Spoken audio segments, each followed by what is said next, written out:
This episode is brought to you by Zarzar Law. I'm investigative journalist Molly Barrows.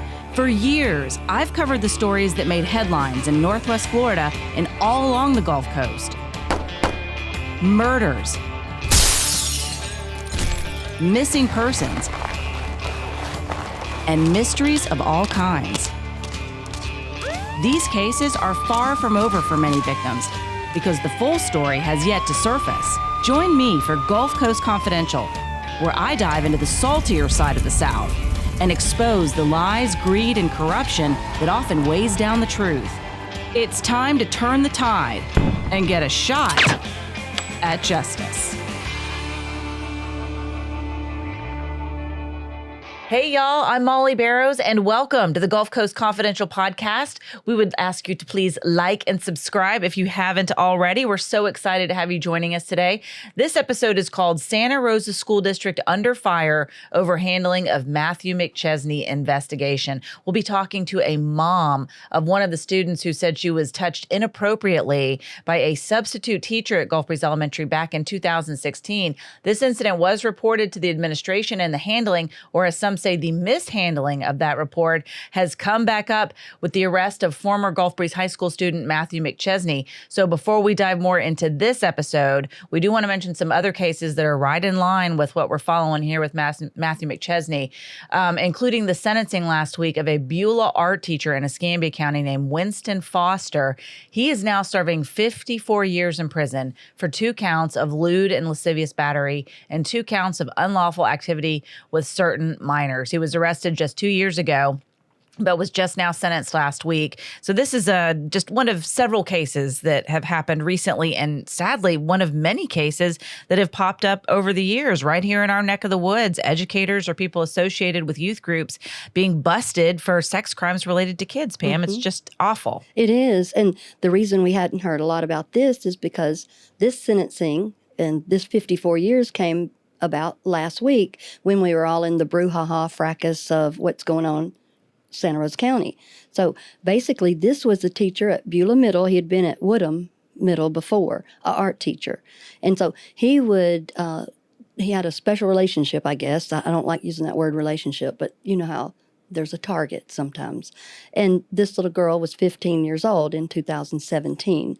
And then all the way up to when she was 17, this inappropriate relationship. He would sometimes go pick her up at her house and maybe take her to eat sushi and then take her back to his house while his wife was at work and have sex with her. Ugh. Or there was the other thing, come visit my class early on Friday morning like all the other kids do.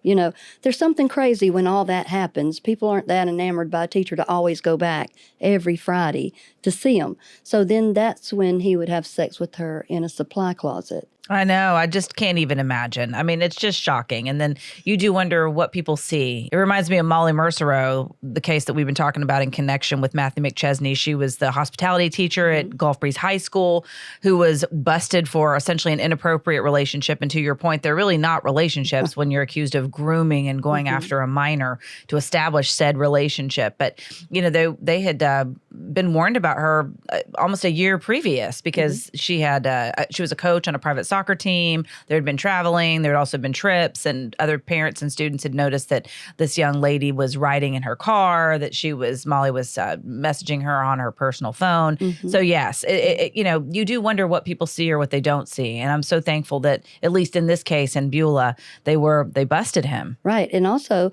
another way was through a WhatsApp virtual sex type of thing. And these are kids, these are girls, you know, and a virtual type of sex thing while he was visiting his ill daughter in Houston. So, I mean, it just keeps on and on and on. And I brought this little book right here because this is, I mean, when people go to extremes to hide stuff and make stuff, you know it's wrong if you can't do it in a wide open space, it's wrong. But this is a little hollowed out book like here and you said that's the way that some of the phones got back and forth.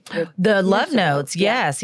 According to the arrest report, the Mercereau case, that's exactly what they found when they searched the victim's room. Was a Harry Potter and the Half-Blood Prince was a hollowed up version, and it were love notes from Molly Mercereau, according to investigators. So if you've got to go to that level of sneakiness, if you will, then something in your mind has to tell you this isn't right. And I did think it was interesting that police specifically used the word grooming language when they were referring to that, because there is certainly a power imbalance, to say the very least. And adults know what they're doing. They know and they understand in ways that children just can't begin to understand. It's completely inappropriate on every level, not to mention illegal. Right. Anytime there's an uneven distribution of power, the person in power, for lack of a better word, is the one most responsible because they have the authority. So even if it's a work environment type of thing. And I kind of see some of that imbalance of power when we're dealing with this school board issue here, and we'll talk about that in a little while. Yes, we sure are. We're going to get more in depth in that school board meeting, but we do want to mention that at that school board meeting, Molly Mercereau, the board decided to fire her. So she is no longer on leave. She has been let go. So we'll continue to follow that case and see what happens in her criminal case and if there's any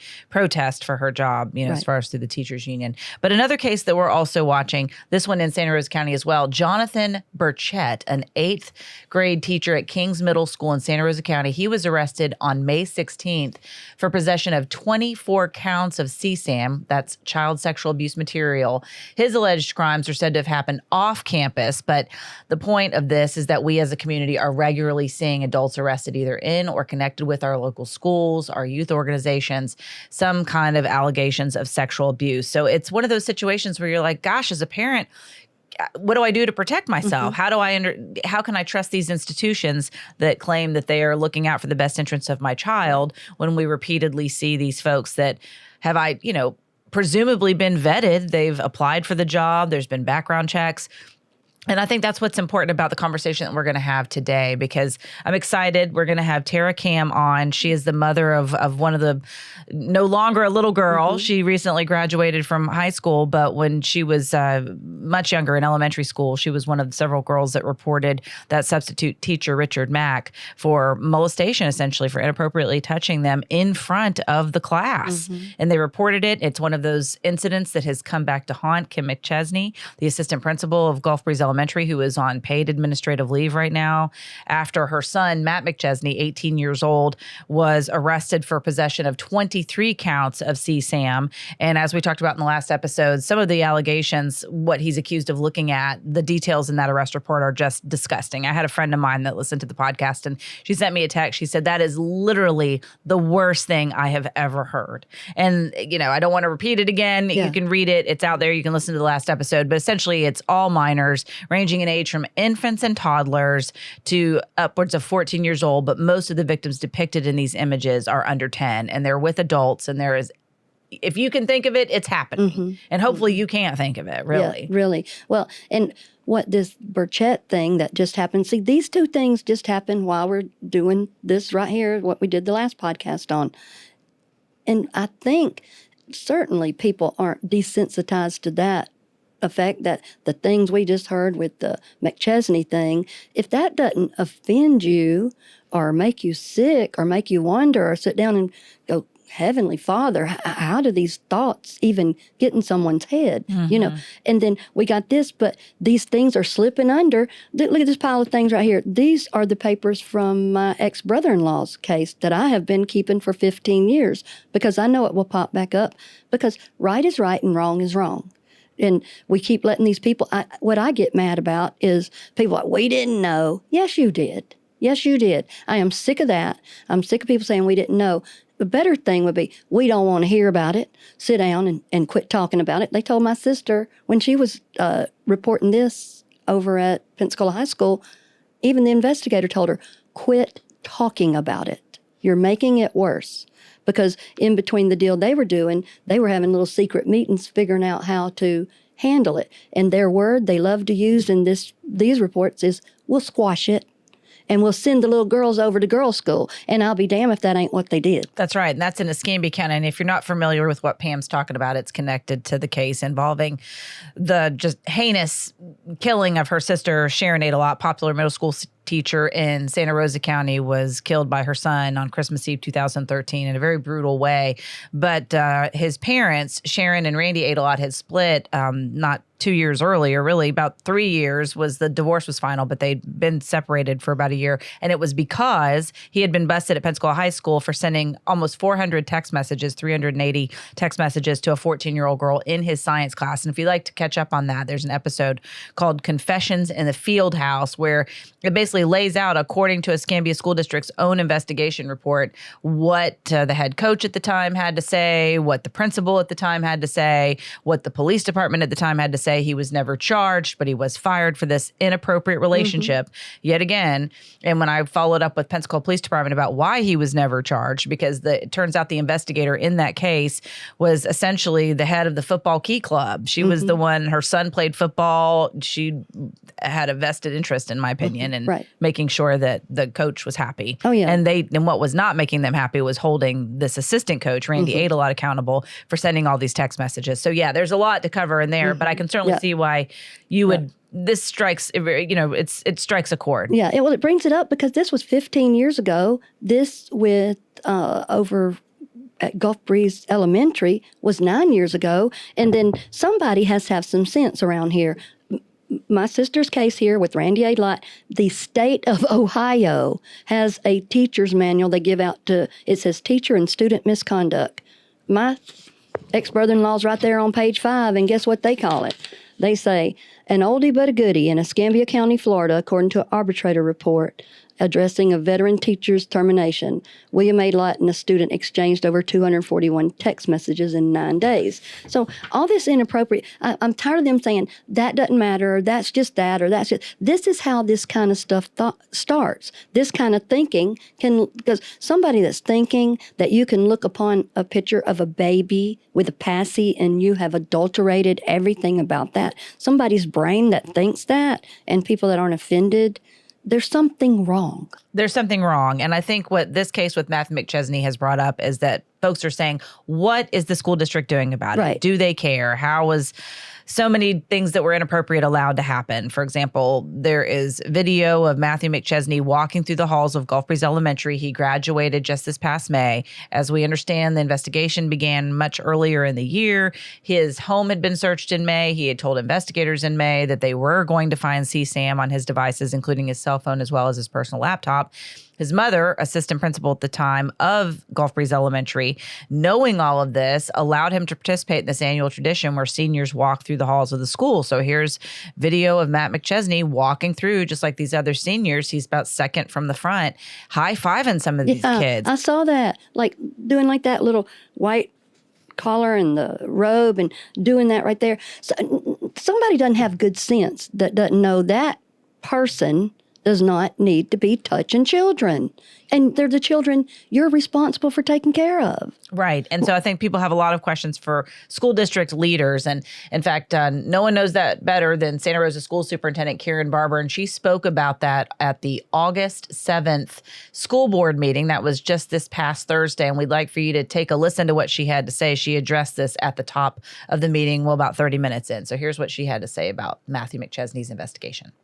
We understand why some of our families have expressed concerns regarding safety, and I want you to know we truly do hear those concerns, and we understand why many of you have those feelings of anxiety and concerns. Also know that there are many families and others in the community with questions about the arrest.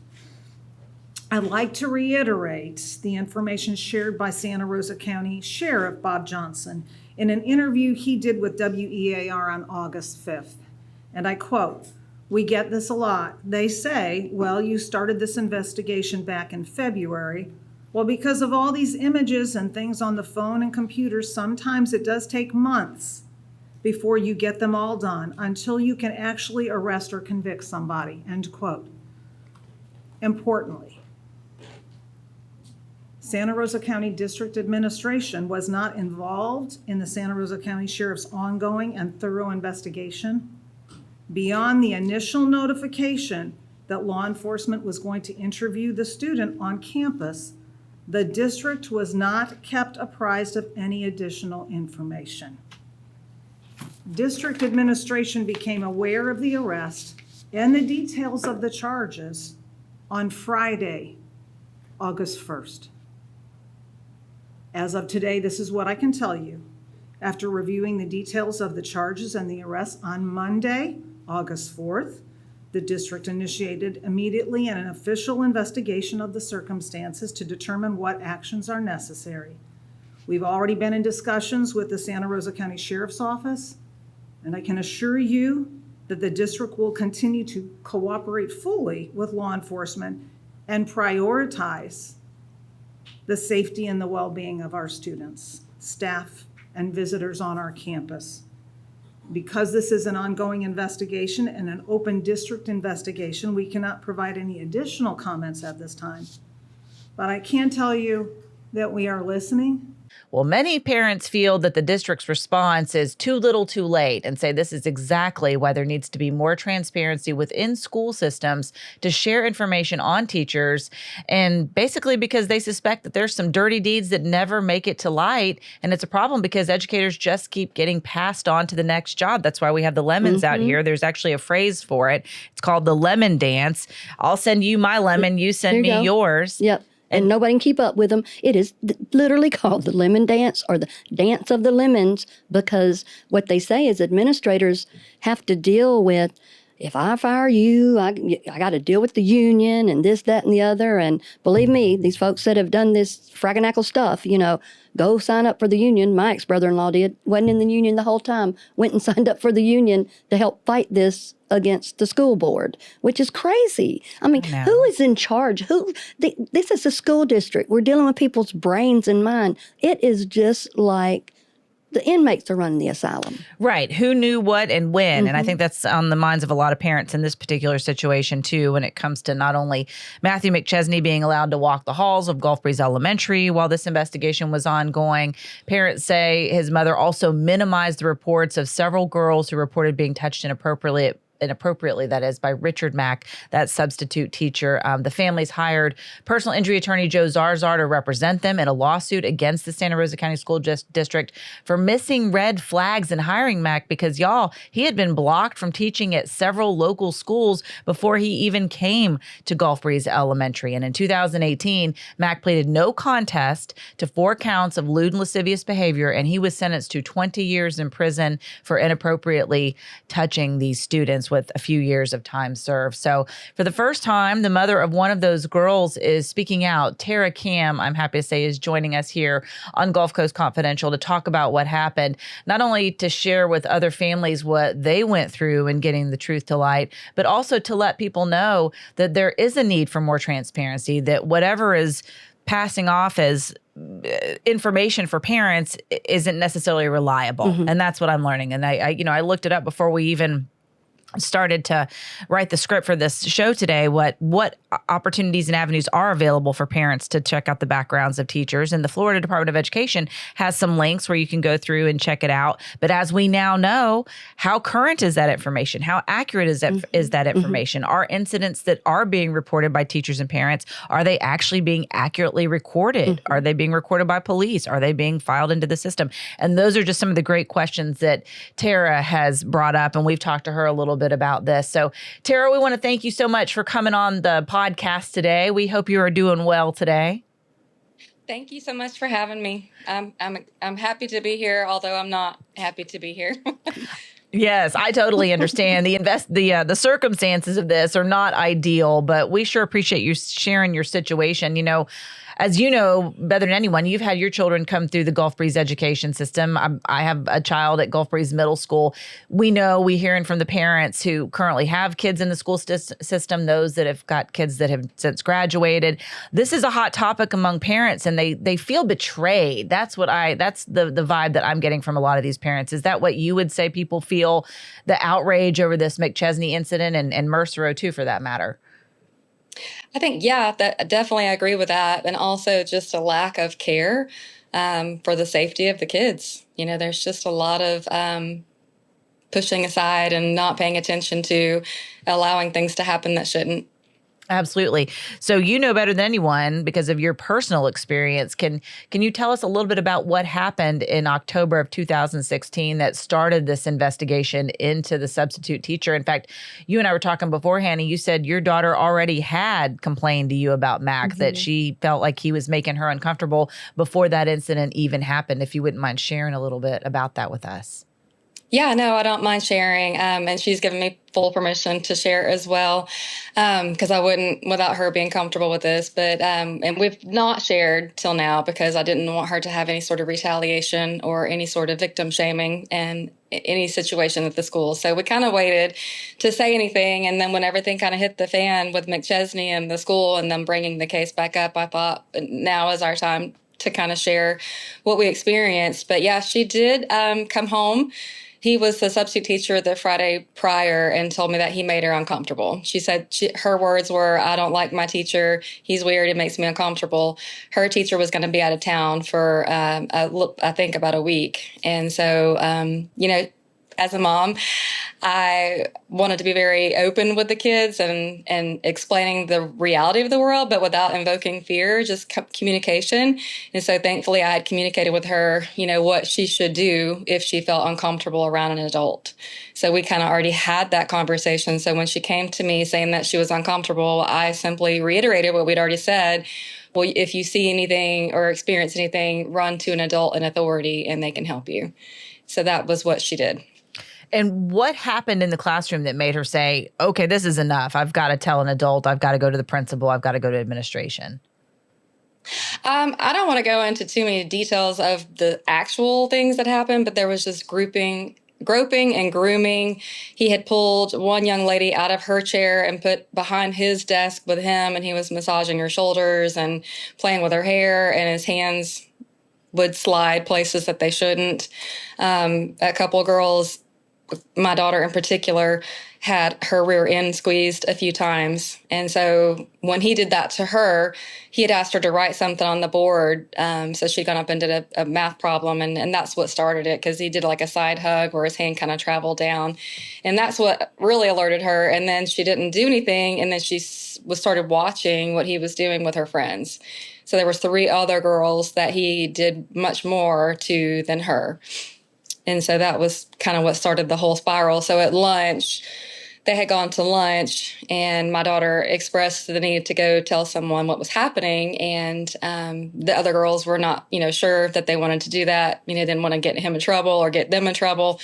But thankfully, she was wise and decided to go ahead and approach an adult. And that's what she did.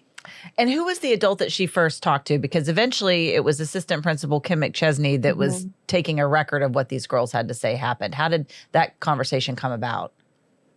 So what happened first is at the lunchroom, Warren Stevens was the principal at the time, and he was in the lunchroom, and she ran up to him and said, "Hey, some bad things are happening in my classroom." And he basically dismissed her and said, "Go back to class. We'll deal with it later." So when the class lined up to go back, when Mr. Mack came to the lunchroom to get the class, they all lined up, and she got in the back of the line and ran to the front office. And when she ran to the front office, we know the front desk lady personally, and so she felt comfortable talking to her.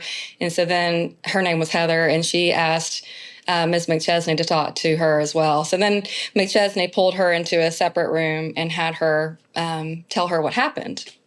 The outrage for me, from what my daughter told me, was that when she was pulled into the separate room and asked what happened, McChesney was basically like, "Well, that didn't really happen. Surely he didn't mean that. Well, show me what he did." And asked my 9-year-old to reenact it on her. Thankfully, she said no, that was inappropriate. So then, having left her, she was in the clinic after she got pulled out of that room, and then she went and got the other 3 girls and pulled them in separately.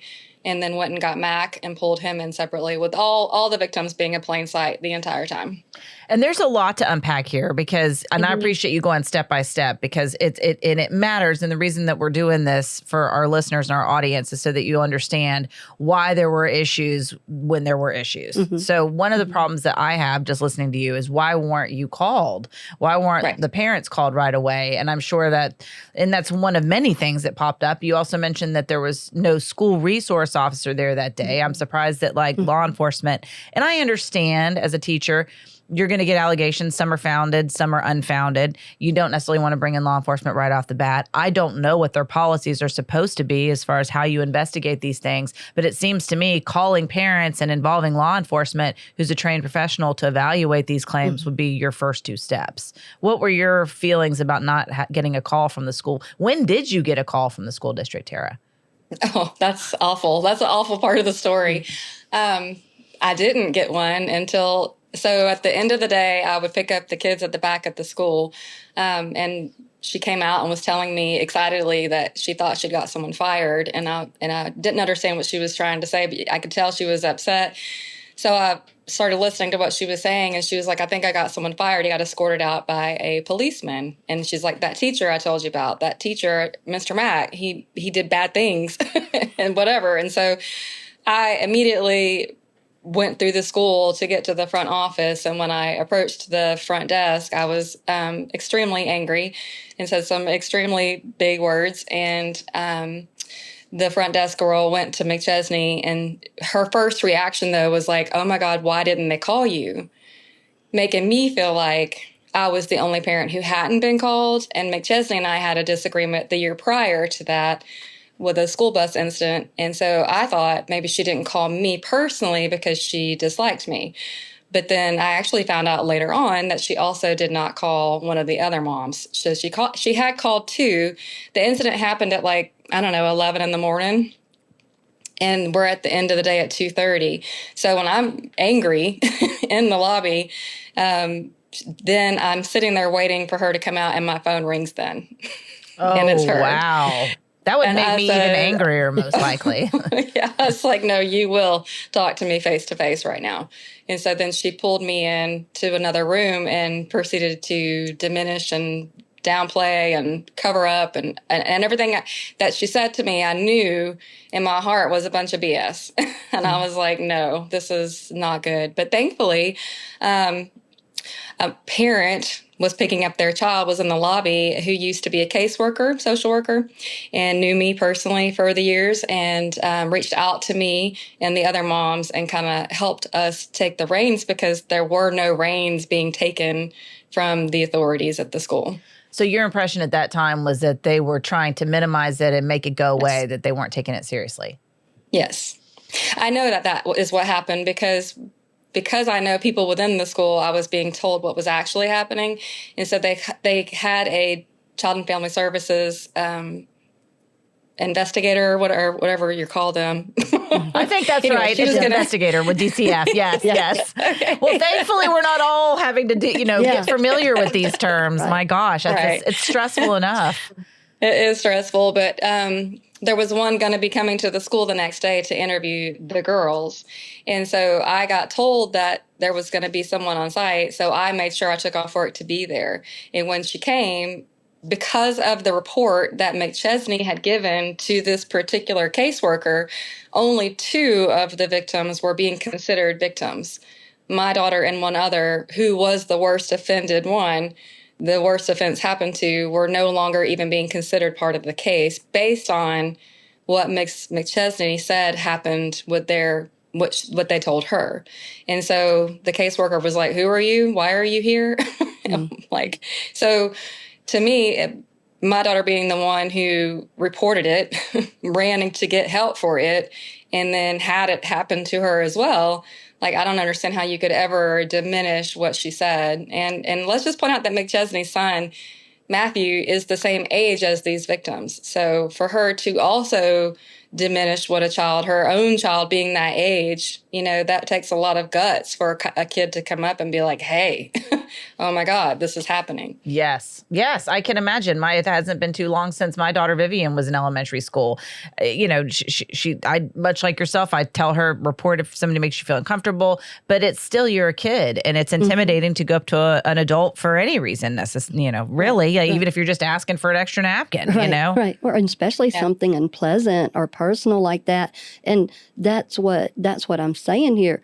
These children have been taught by their parents, obviously, and seems like, Tara, your little girl is wise beyond her years. She's a little smart one, and she took it upon herself to do it. Think if she didn't have that gumption or that in the back of her head that her mom said, because not everybody gets that.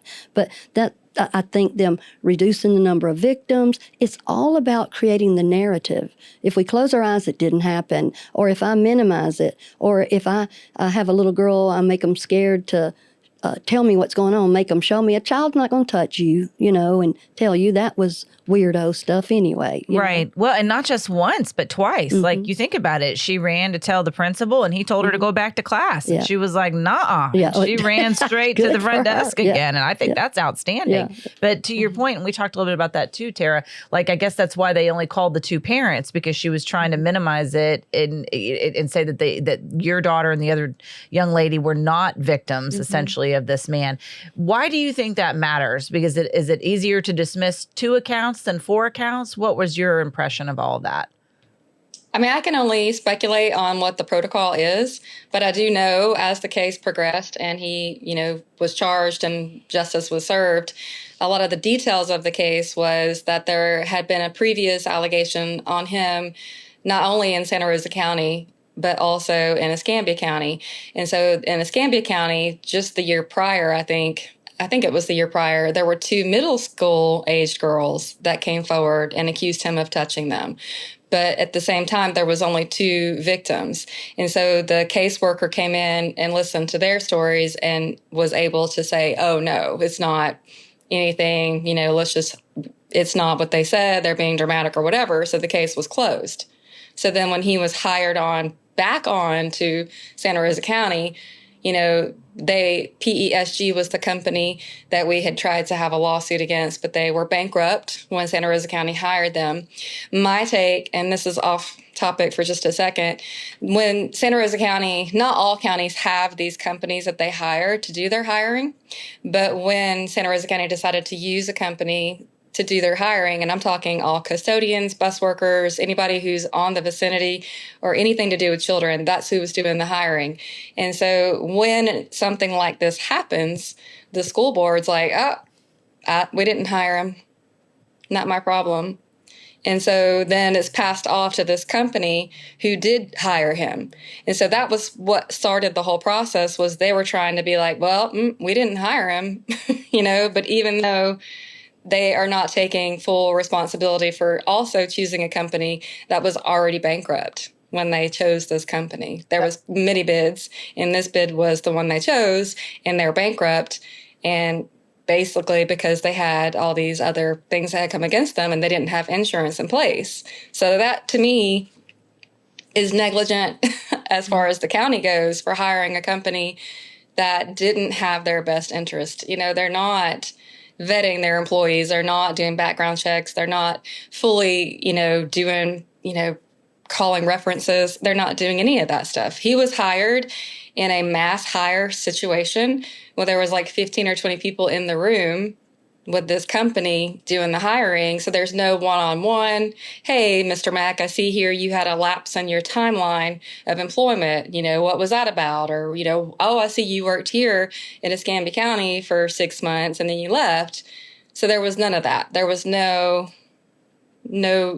I guess, care from the company who hired him. No due diligence. That's shocking. No. That's scary. I mean, you trust that your administrators are going to be taking every precaution to make sure that the people that are in charge of your kids and the hours that you don't see them during the day while they're being educated have their best interest at heart. And I can understand contracting out that work, but my God, you would think you would want to have somebody that's getting 5-star Google reviews. Certainly not one that's facing allegations of not doing their job properly. Or bankruptcy or not holding insurance. bills. These are all things that were upon the school district to look into. A bid is a bid. I can come tell you, I can do your substitute stuff for $1 if you want me to half-ass do it and not care and this, that, and the other. I mean, I'm so tired of everybody passing the buck and going, we didn't know, we didn't care. Yes, you did. And if you didn't... Or we didn't care to know. Right.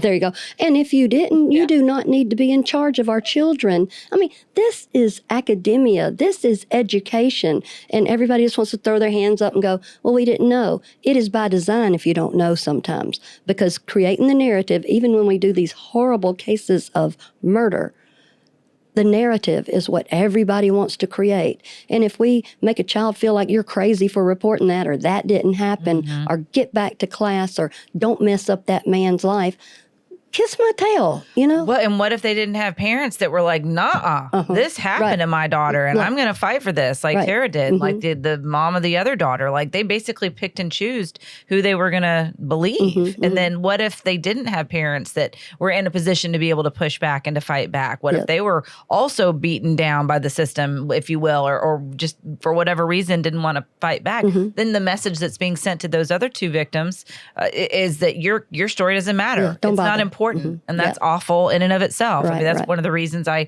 cover so many sex abuse crimes. I have since I had started reporting umpteen million years ago. It's because it does so much permanent damage. Oh, it's not going to, they are changed forever. The whole family is, the whole community is changed forever. I mean, we are regular folks over in Gulf Breeze, Florida, and we're dealing with these two things that are not just unbelievable and unspeakable, they're vulgar. Right. Vulgar. I mean, somebody get upset about it. And that's why when we talk about the school board, I watched that meeting for the first time, first school board meeting I ever watched, and was not impressed. I know. We're going to dive into that in just a second, but I do want to talk a little bit more about with Tara. You know, they're obviously unsatisfied with the reaction that they're getting from the administration. And then at what point, Tara, did you decide to go to Gulf Breeze Police Department and file a report? The day that I found out that I wasn't being included, that my child was being dismissed. And like I said, a friend was in the lobby and she knew how to handle these cases. And just from her prompting, she suggested that I go file a report at the local police department. So I did. I went that day. I think it was not the day of, because that was Halloween and we were processing. It was the next day after I spoke to the caseworker and found out that I was, in fact, dismissed, that I went straight to the police department and gave my statement to both of them. I was trying to file an injunction, I guess, is what it was called, a formal, complaint. Yes. And so what was their reaction? Did you feel like you were believed? Nothing. Absolutely nothing. They took my statement. It was long and lengthy, and it was hard for me. I cried. It was very hard, and nothing ever came of it. Nobody ever knew that I did that. Nobody ever knew that I filed that report until years later when the case was finally, coming about. I think it was 2020 when everything really started rolling, when the deposition came out and everything. I'm pretty sure it was 2020. Anyway. Yes, I think you're right. So that was personal injury attorney Joe Zarzar that y'all hired to represent you because you weren't getting any satisfaction in the criminal courts, it sounds like, to a certain extent. And can you talk a little bit about why you guys decided to go that route? Because I think so many people feel like, well, there's nothing I can do, but there is something you can do, and you guys did that. Yeah. The state attorney's office had picked up the case for Richard Mack.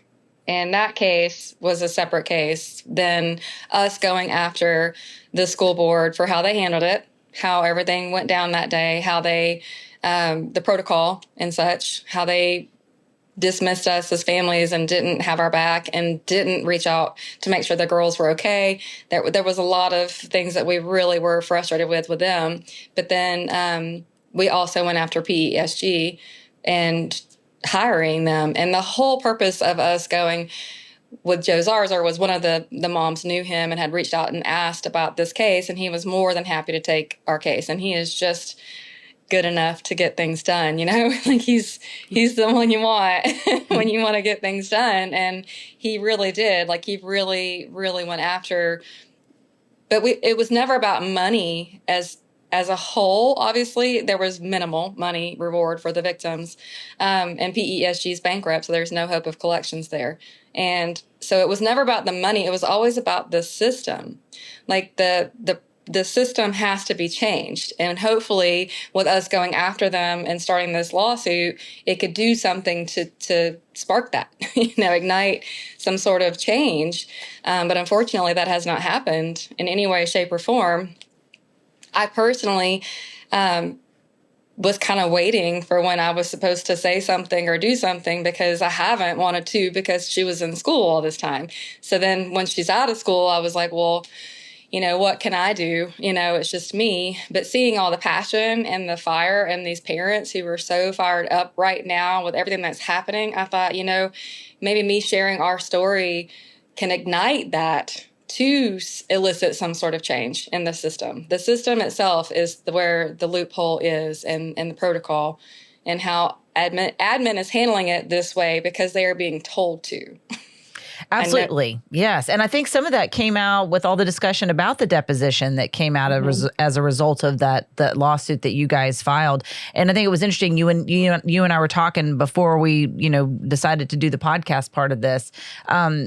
They didn't name you by name, but you're referenced in that deposition as prepping your daughter because of Mack's past, and that was twisting what happened. That wasn't the case at all. You just were being a normal mom and saying, "Hey, don't let anybody do anything uncomfortable or weird to you, and if they do, let somebody know." Can you talk a little bit about that part of it? Oh God, that made me so mad when I saw that video of what she said. I didn't know that she blamed me all these years. I did not know. And I was like, wait, what in the heck? So I'm the mom in the video that knew of a previous allegation towards him. And I'm the mom that inspired my child to go, have these things happen to her, right? And I was like, what kind of crazy, demented mind thinks that? So yes, I did, in fact, know of something that happened with him, and I won't go into the details of that, but I hosted a youth group event at my house. We talked about purity. We talked about a lot of things, but I did a red flag segment of like, hey, don't put yourself alone with an adult. If you feel uncomfortable, remove yourself. You have rights to speak up, and you have boundaries, and make sure you're not, putting yourself in situations that are unsafe. We call it the red flag segment. Well, one young lady shared a situation with a teacher, and it was a red flag for sure. And it was Mr. Mack. And she didn't want to talk about it. She hadn't told her parents. She hadn't told anybody. I was left with a decision, myself and the other leaders, like, do we say something? How do we pursue this? Should we pursue this? Is this something worth pursuing? And we all kind of decided that we couldn't really, because the youth didn't want to speak. And so I just kind of sat on that. That was in July. So from July to October, and then my daughter comes home and says that she's uncomfortable in a classroom, and it's a male teacher. So of course I'm going to say, well, who is it? So then she told me his name. And I, as a mom, that was a really hard place to be, because I was like, God, I don't want to scare her. Because what if it was nothing? What if he is just a sweet, innocent grandpa who hugs too much? Or, I don't want her to have fear in her mind about like any situation, but also clearly this guy's not okay. So I just, thankfully, like I said, I had already kind of talked to her about what was okay and what was not okay. And I said, you're smart. You know what I've told you. If you see something or something happens to you, remove yourself and go find a person in authority. And that's literally all I said. I would never have sent my child in as a temptress or, and the fact that she made it seem almost as if though I had prepped her and then she had prepped her friends. And so her friends were also in on the gig, because, the four girls repeatedly multiple times approached the desk.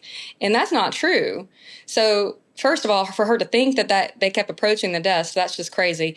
I told my daughter, and I want everyone to hear this, like, even if she had stripped all her clothes off and stood there bare naked and begged this man to touch her, if he was a decent human being, he would not have, right?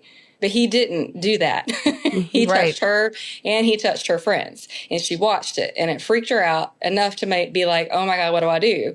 So for her to think that a 9-year-old has the capacity to be used as a lure to trap a man, I was like, I still don't even know how to process that. And watching the deposition video coming back up, I did allow myself to watch it again, and it just sparked all that anger in me again, because I was like, I can't even fathom that she would think that she would think that these girls had any ability to entice a man to do something like that.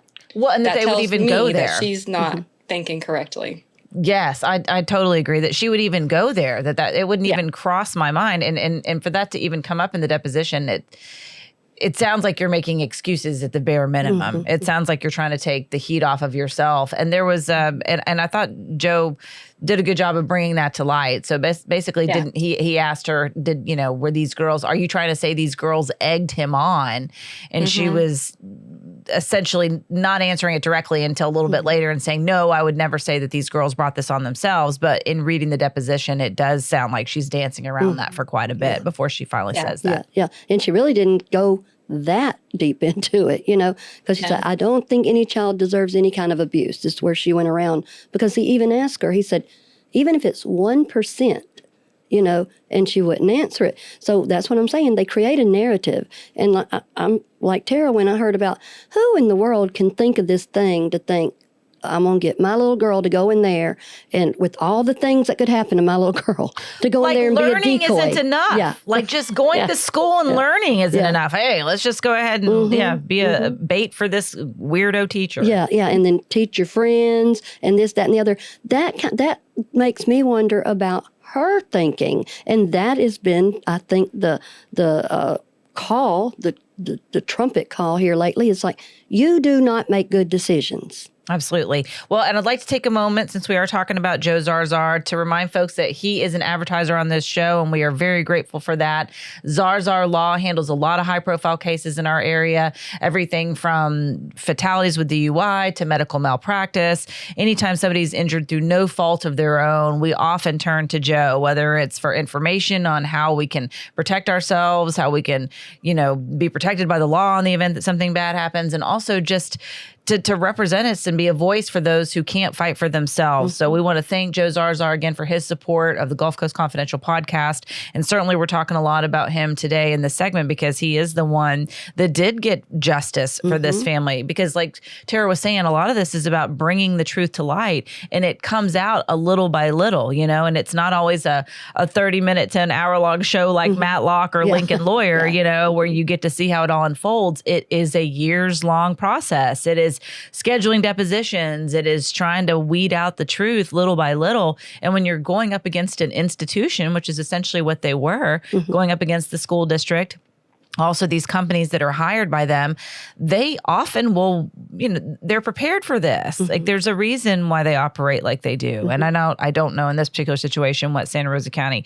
knew or didn't know, but I know that they won that they settled with this family, and then, you think, well, okay, they settled, so maybe they learned from it, maybe there's changes made. And I think that's what has parents so wound up right now is like, hey, well, why do these things still keep happening? Right. What is the process? You say it's one thing, but are you actually following that process? Because as we're learning and talking to Tara, it certainly sounds like they're not necessarily following their own processes right off the bat. I mean, I know if my daughter went up and said, I have a problem with the teacher, I think I'm concerned about what they did, and they sent her back to class, I would be pretty darn unhappy about that. Yeah. I'd probably be in the class, but by then. But it's like you said, we've been dealing with this one with Sharon for 15 years, this one right here for 9 years, and then people always look at the people like Tara and me and folks like that, like we got three heads, like, stop talking about all that stuff or whatever. No, I will not, and no, Tara will not, and no, the other mothers will not, and other folks that have influence around here, because this is wrong. If you haven't learned something in 15 and 9 years and you're in the teaching profession, I think there is something corrupt or something organically wrong. It's not right. I mean, why do we have to fall down on our face and go, please, please don't let grown men hurt my little girls? Right. I'm not going to do that. I'm going to raise hell all I can. Absolutely. And it's important to get to the truth as well. I mean, like Tara was saying, in the event that there are, false allegations or, God forbid, a misunderstanding. But in this case, there was not. He pled no contest. There'd been previous incidents. And I think that is perfectly legitimate as a parent to say, hey, there were red flags. Why didn't you follow them? And Tara, wanted to ask you, too, because at the time, Tim Rosdick was superintendent of the Santa Rosa School District. So about the time that this lawsuit was coming to an end, Superintendent Karen Barber was coming into that position. And we were talking about that and your thoughts on what she knew about McChesney and maintaining McChesney in that position. Was she aware of the lawsuit and the outcome and what had been uncovered in that deposition? Do you know? I do know. So by the time the deposition video had come out, it was, 4 years later. So in our settlement, we're going back and forth on terms and acceptance and all that. One of the things that all four parents agreed was, well, there was three as part of the case, but we all agreed that she should have to lose her employment in her position. And that was what we presented the case as, like she should have to be taken out of that position because of her negligence, because of her history, because of what she did, how it was handled, all the things. And Karen Barber watched that video and then decided, no, they wanted to keep her. How did you feel about that?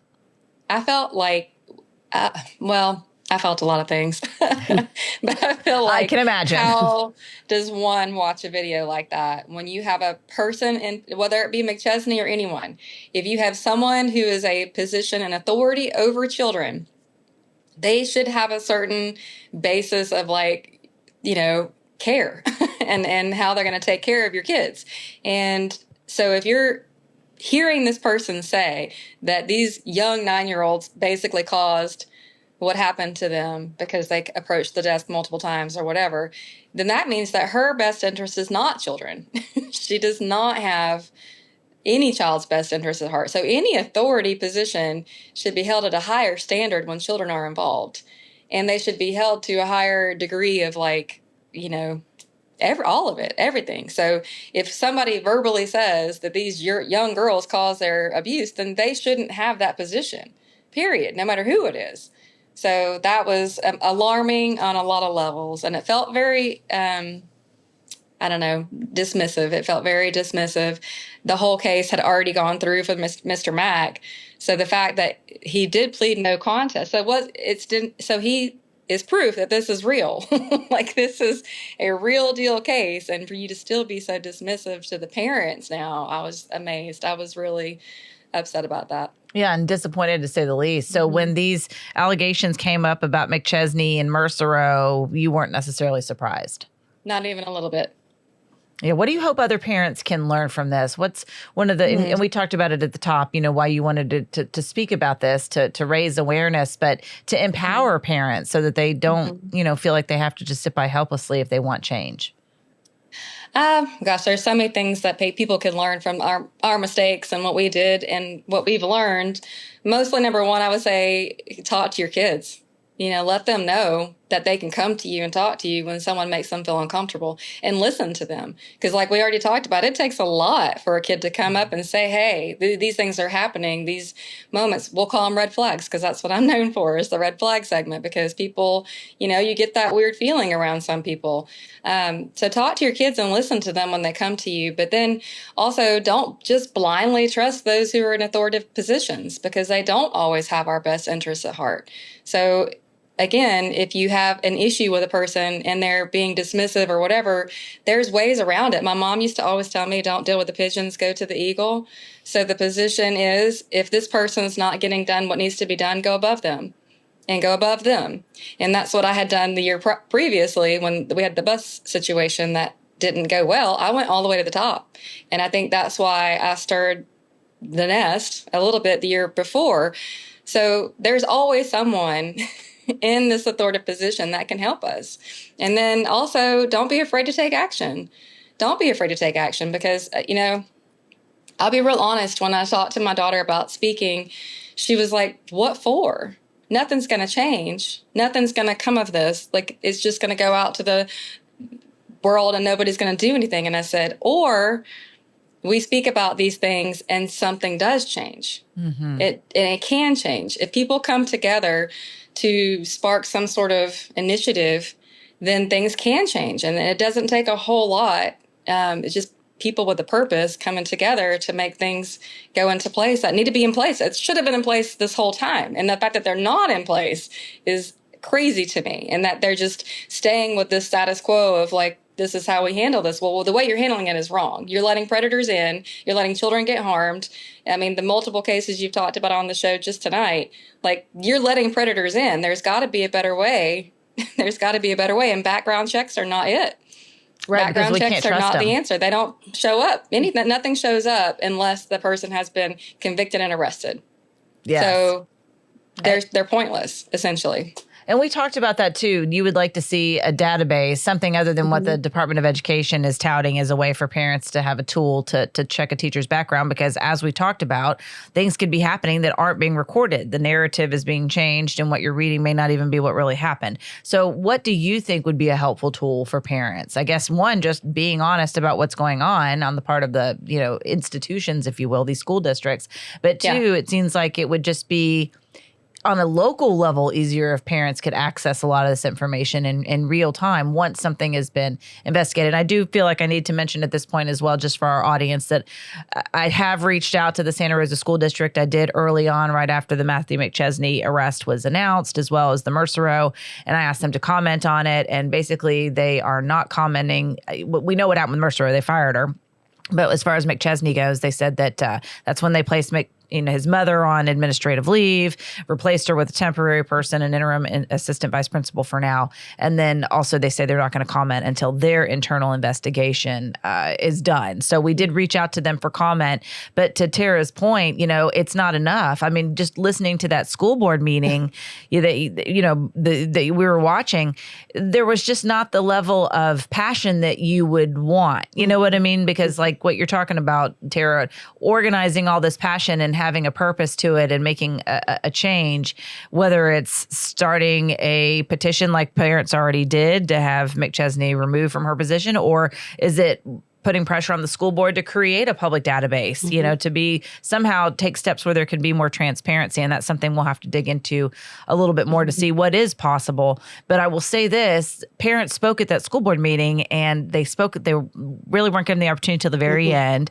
And part of that's just, I guess, scheduling. But two, it's like sandwiched in between ending fireworks at schools and then taking a charter school person to task who just has 2 students in for being an F school. There was more passion over that charter school and the fireworks than there was over parents' outrage. Like, my God, we have person after person in our school district that's accused of taking advantage of our children. Where's the outrage, board? Yeah, well, I watched, like I said, I watched the school board meeting, and I need therapy now because I was just watching it, and they did sandwich that in between there. But one of the school board members made sure to they just scolded the charter school lady so much, and I was like, get off her back. They're getting upset because this school over here with 2 students, they literally tell her, well, you're bringing us down. Do you not think all this vulgarness and girls and boys going to school and have to worry about someone touching us, not bringing the whole state and world down? I mean, it was a hostile environment.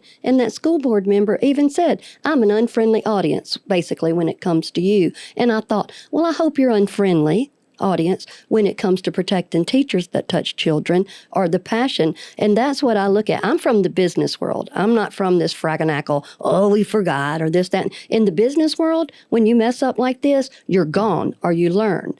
I don't like all this. And who in the world are the school board people, members, superintendent, whoever, came out and asked us all for these jobs?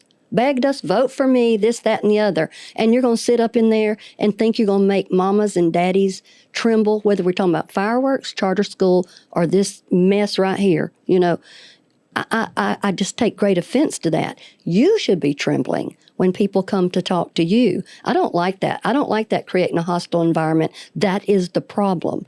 Nobody's, for lack of a better word, welcoming with people that have good sense and trying to tell them, someone touched my child. Or my child telling you. My child told yourself. So all that stuff about the school board, that environment of I'm angry or I'm unfriendly or I'm mad, all those school board members, the fireworks, that's a tradition at Pace. Nobody bothered to even go further looking at that. Charter school, this lady can't help that folks speak maybe English as a second language or what have you going on. But this in the middle you knew was going to happen.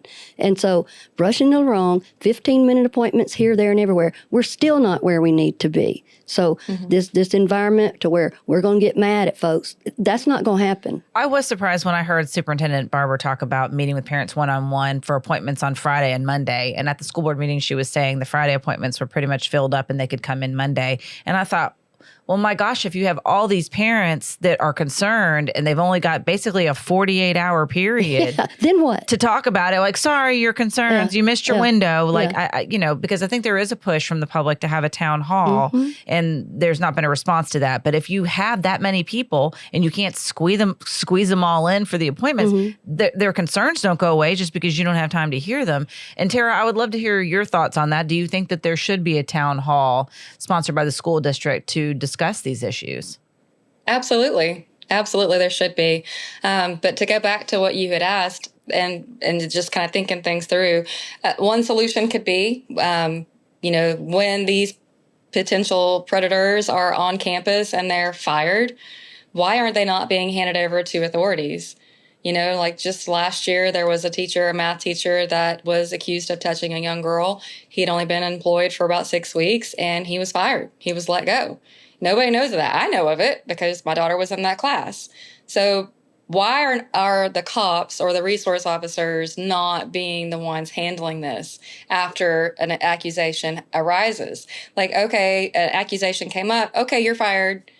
And so they just leave and then they go to another school. So the only solution that I have come up with, and I'm just me and I'm not political in any way, shape, or form, but it feels like it would have to be a political change, maybe in the state capitals of each state.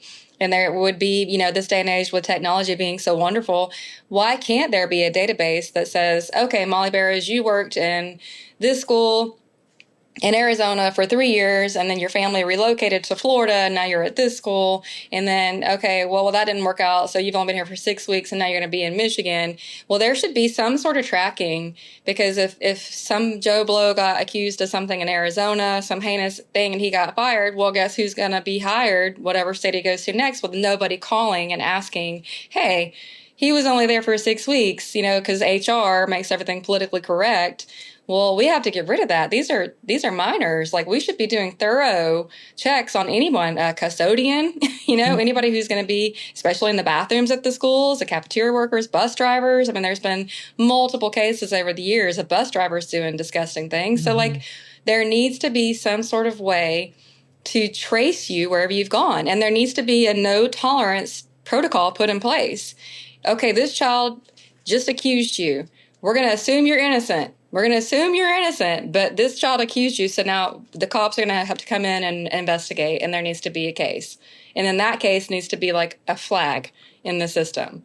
I mean, there are false accusations. There are a lot of, dramatized situations for whatever reason, but those all should also be included. Because if this employee is the problem, for whatever reason, I mean, and I'm a professional, so I would like to think that if I went from one office that I'm working in to another office, they would call my previous employer and be like, what kind of employee was Tara? Was she, respectful? Was she show up on time? Did she, do her tasks at hand? Like, it doesn't seem to be any of those things in place for any teacher or anybody in authority over children.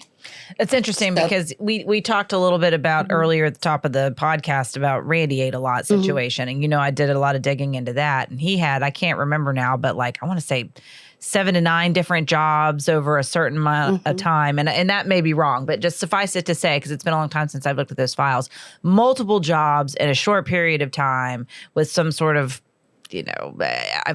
anyway, because because of being Sharon's sister, Sharon knew of situations that were happening or that were being whispered about between Randy and his family, other family members. So she knew that some of these job changes were perhaps related to inappropriate situations, not once, but twice. Yep. But none of that is in any of the records. But what you do see, to Tara's point, is a lot of educators will stay at the same school. Sharon, for example, was at Navarre Primary for 15 years by the time Brandon killed her.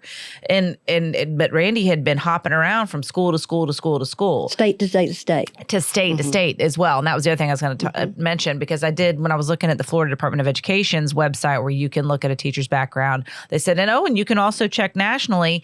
But nationally, I imagine it's exactly what we were just talking about. They're not being, they were terrible, but we decided to let them go anyway. But I think that's really interesting too, that they don't have school resource officers necessarily pick up the investigation right there, because they don't mind, cornering a kid if the kid's done something wrong. But I'm surprised that the teachers aren't held accountable like that. It's interesting to me that Tara goes to the Gulf Breeze Police Department, or like we did, Pensacola Police Department, and it gets minimized. So in I guess, a little bit of defense of a school resource officer, they're an employee of that bunch that has that mentality, and they probably are on the scene, Gene, just dealing with that stuff. But it's like they always say, the fish stinks at the top. That is where things are going. If you go over to police department and people make a grown lady feel less than and dismissed, at school, and then the poor little resource officer trying to go up there and go, hey, I want to do this. They're like, get back over there and just scold them for this or that. Right. Well, Tara, I think we're about to wrap things up. Is there anything else that you would like to share or add as we move forward? We're going to continue to follow this, and we'll see what comes of the Santa Rosa School District's investigation into the McChesney arrest and what his mother knew and when. What would you like to see happen? I would like to see safety become priority with an administration, with the school district. There needs to be a no tolerance. There needs to be a better system put in place.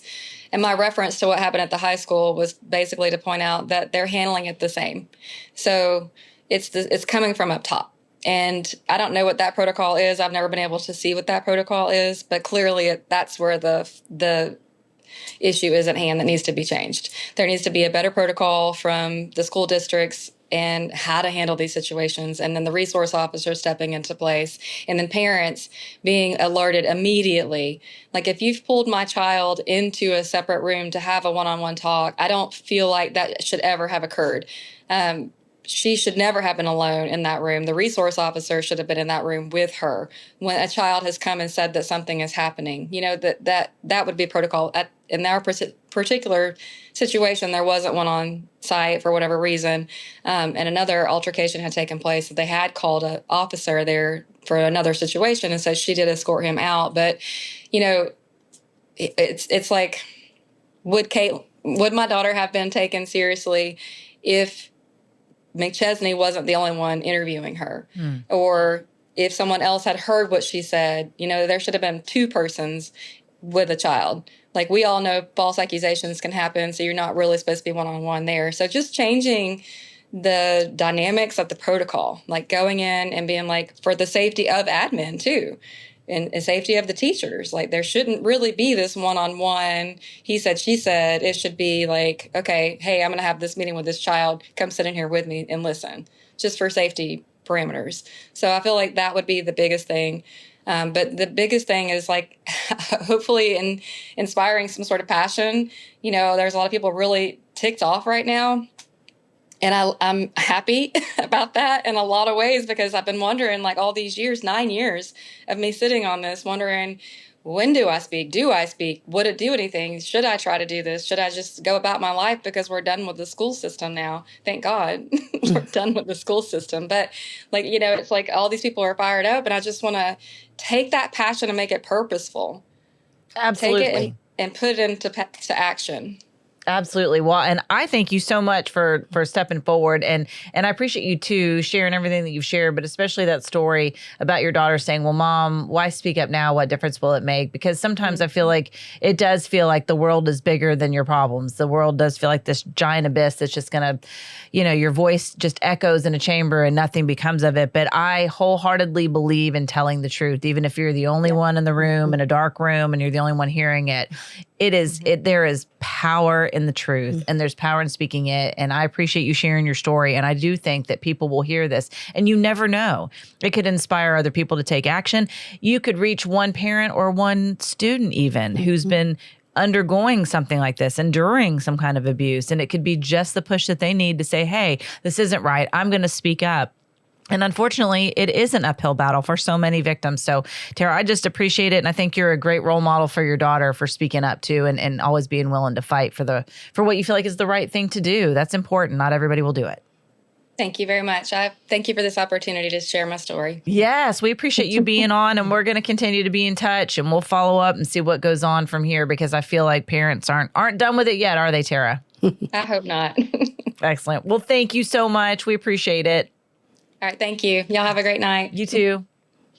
Well, Pam, any final thoughts before we wrap up? Basically, just speak up every time. Like she said, 9 years, 15 years for me. Folks, just keep on keeping on, because what we don't want is for this to happen to any other children. And the only way, it's what we say, truth telling and sometimes yelling and sometimes raising hellin', so that's just what we got to do. I love it. That needs to be a t-shirt. It is. Excellent. Excellent. Well, thank you so much for joining us on Gulf Coast Confidential today. That is it for this episode. Santa Rosa School District under fire over handling of Matthew McChesney investigation. I'm your host, writer, and producer, Molly Barrows, with co-host and researcher Pam Hill. And a big thanks, as always, to our amazingly talented and patient director, editor, and production engineer, James Roy. Remember, you can always listen to more of our Gulf Coast Confidential conversations wherever you listen to your favorite podcast. You can also watch on the Gulf Coast Confidential YouTube channel. We would just love it, though, if you would like and subscribe if you haven't already, and we will see you next time.